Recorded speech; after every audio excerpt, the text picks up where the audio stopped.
Alors, troisième chose dont on va avoir besoin, c'est ce qu'on va appeler le cercle unité.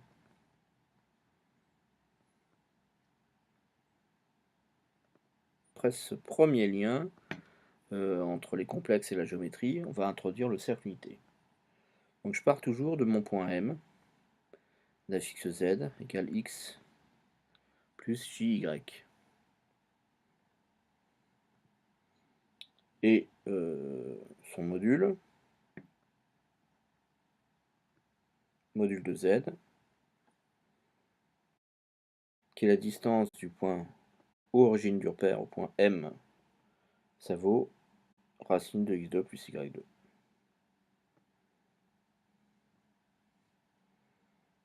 Et je vais introduire un point M0 d'affixe z0 qui est égal à l'affixe de z sur le module de z. Alors, ce qui est intéressant, c'est que alors le OM0,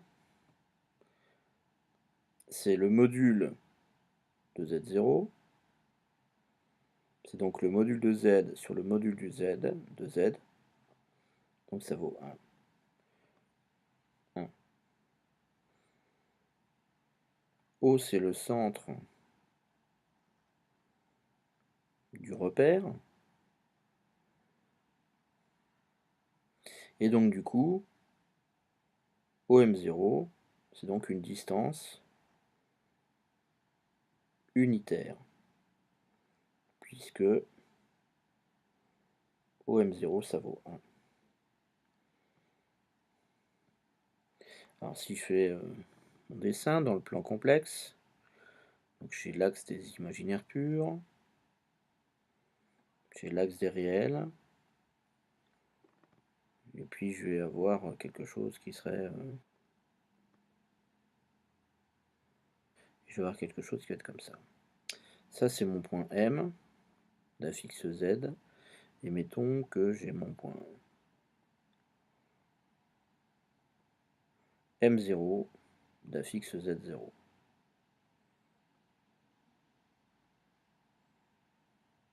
Voilà. Alors, donc ça c'est le M0 de Z0. Je vais dire que mon point M il est là. Je vais le déplacer parce que là j'ai pas la place sur les ordonnées pour le tracer. Donc mon point M il est là. M de l'affixe Z. Du coup, évidemment, ici j'ai X. Ici j'ai JY. J'ai besoin de mon point O, qui est l'origine du repère. On affixe 0. Je vais aussi utiliser mon angle θ. Donc, on a le point M d'affixe Z, le point M0 d'affixe Z0. Et ce qu'on peut voir, si j'appelle H la projection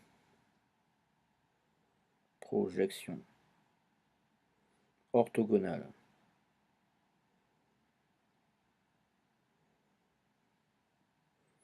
de M sur l'axe des réels.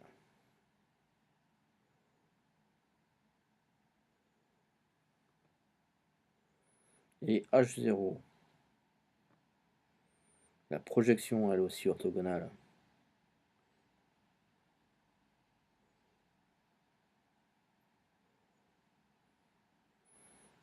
du point M0, toujours sur l'axe des réels.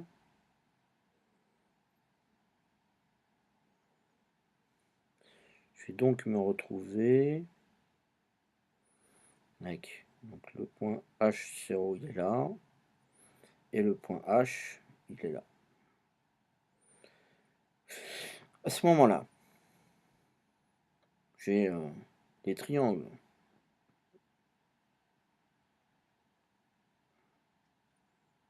OMH et OMO HO, qui sont semblables.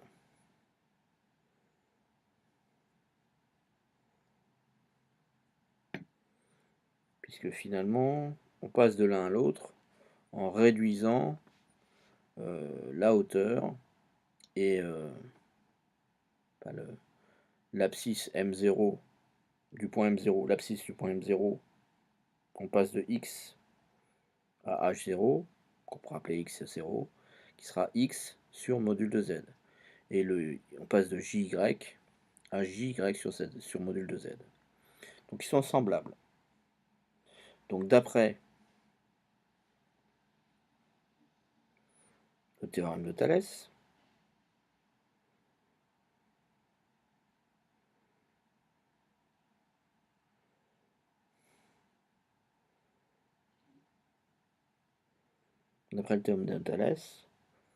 on a OM0 sur OM qui est égal à OH0 sur OH qui est égal à HM0 H0M0 pardon, sur HM. Ça c'est un signe égal, je le réécris. Je vois que le cosinus θ, donc c'est soit OH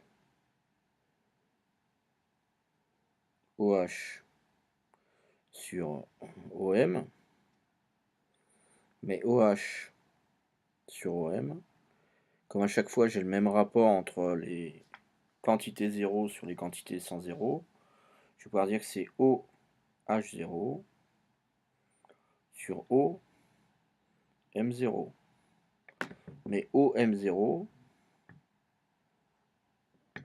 c'est la distance entre O et M0, donc c'est le module de Z0, et ça je sais que ça vaut 1. Donc finalement, ça vaut OH0.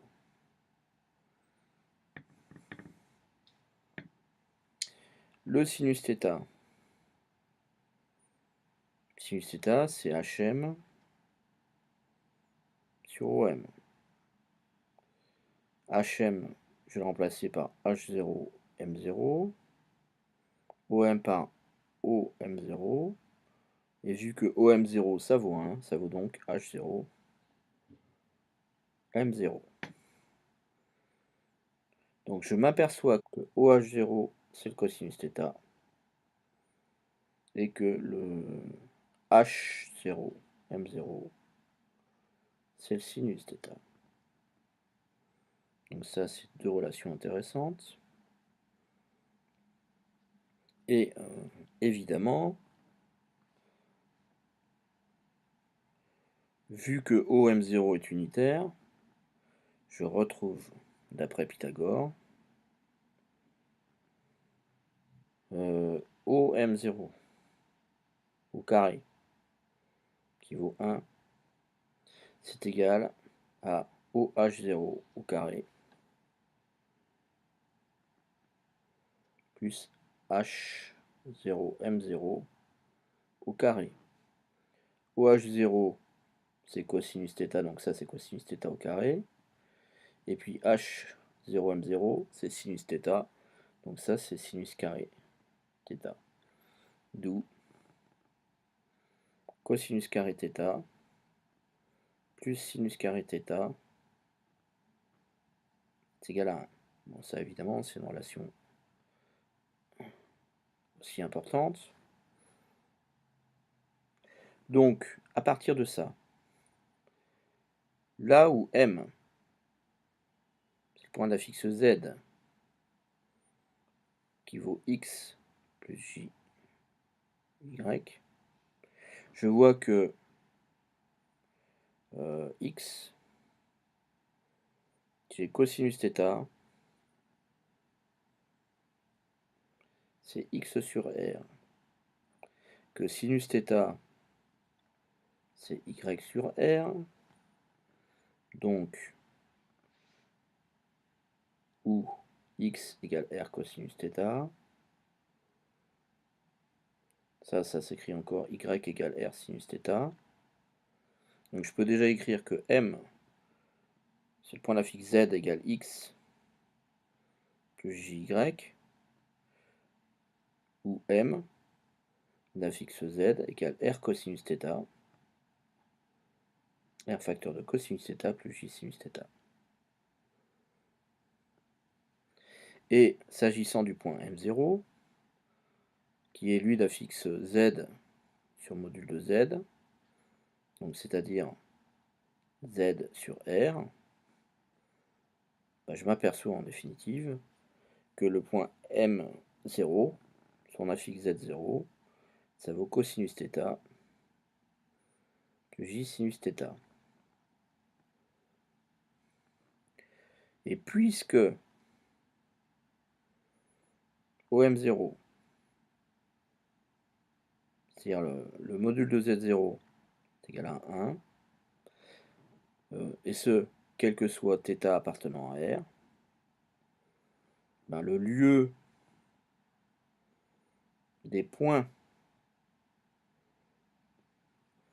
M0 d'affixe Z0 quand θ décrit R,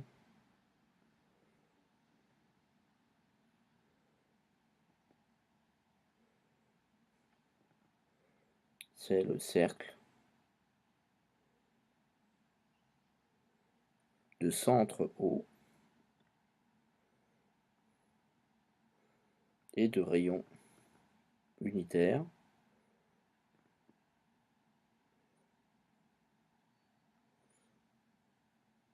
noté en général C de O1 et appelé et nommé cercle unité. Donc, quel que soit θ appartenant à R, donc mon point M, Z0 égale cosinus θ d'affixe Z égale cosinus θ plus j sinus θ,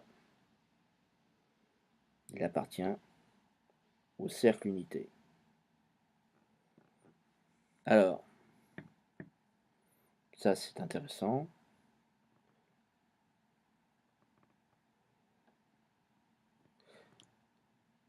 Donc, partant du point M d'affixe Z, si on considère le point M0 d'affixe Z sur module de Z, ce point se situe obligatoirement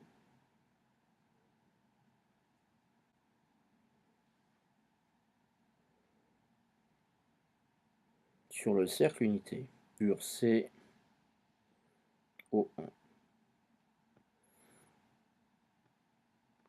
Donc si on connaît l'angle,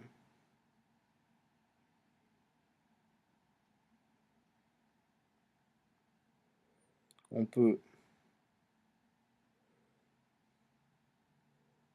tracer M0 et à partir de la connaissance, donc de la donnée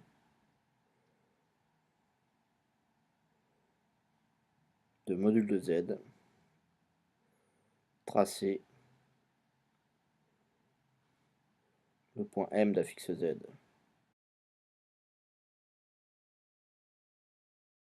Donc l'idée c'est de travailler systématiquement avec le cercle unité.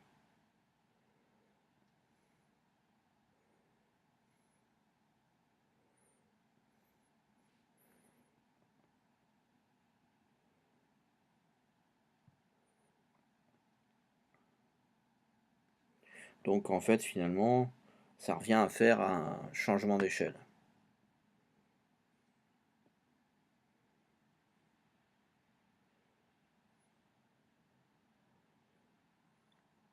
qui permettra de tracer tous les points M qui se situent sur la droite, passant par O et M0. Donc pour un θ donné, à partir en fait de la connaissance de M0, on pourrait donc traiter, s'intéresser à tout ce qui se passe pour tous les points M qui vont se trouver sur la droite au M0. Et à ce moment-là, en fait, il ne reste plus qu'une seule variable.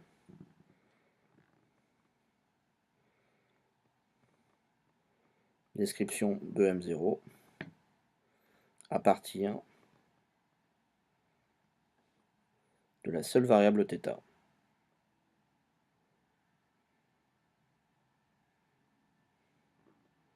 Angulaire. θ.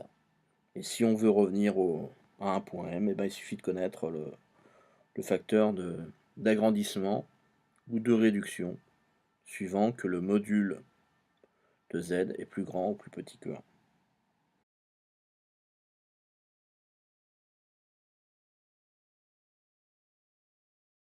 Donc le cercle unité, on va le rencontrer très souvent dans les problèmes, notamment de numérique en traitement du signal.